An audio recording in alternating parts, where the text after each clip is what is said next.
Naba Muhyiddin is in Port Sudan. She joins us live for more. Naba, what more can you tell us about this escalation of fighting in Sudan?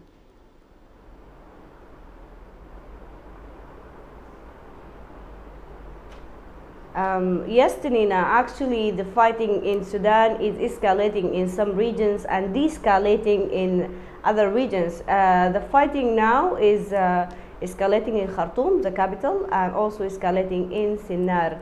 But de-escalating in Fasher.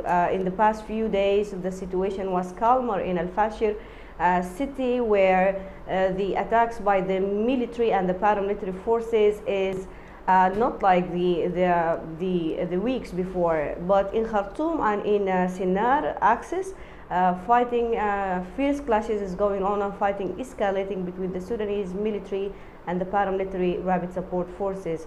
The situation is still very fragile and cannot be predicted, but the Sudanese military is making advances towards the depths of the capital Khartoum, and also is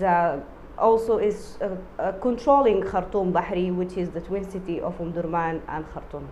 And Naba, what is the humanitarian and security situation?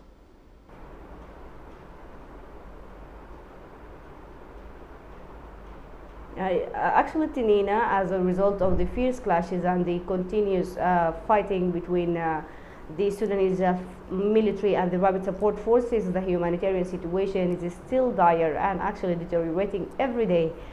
People are starving. The rainy season and the floods, as we know, the rainy season has destructed most of the agricultural lands, contributing to the food crisis.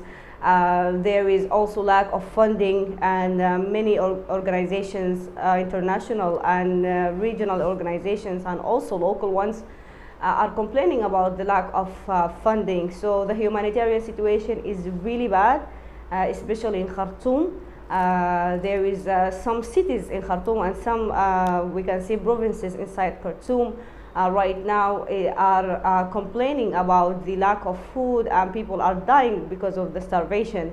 Also in Fasher, especially in the southeastern part of Fasher, that the rapid support forces is controlling, the situation is dire in the White Nile state because it's besieged by the rapid support forces. People also are complaining about the high prices of food and the lack of food in the same time. So the humanitarian situation is deteriorating every day as the fighting escalates, and there is no solution inside unless the two warring sides sit in one negotiation table and end the suffering of millions of Sudanese people who are trapped in war zones.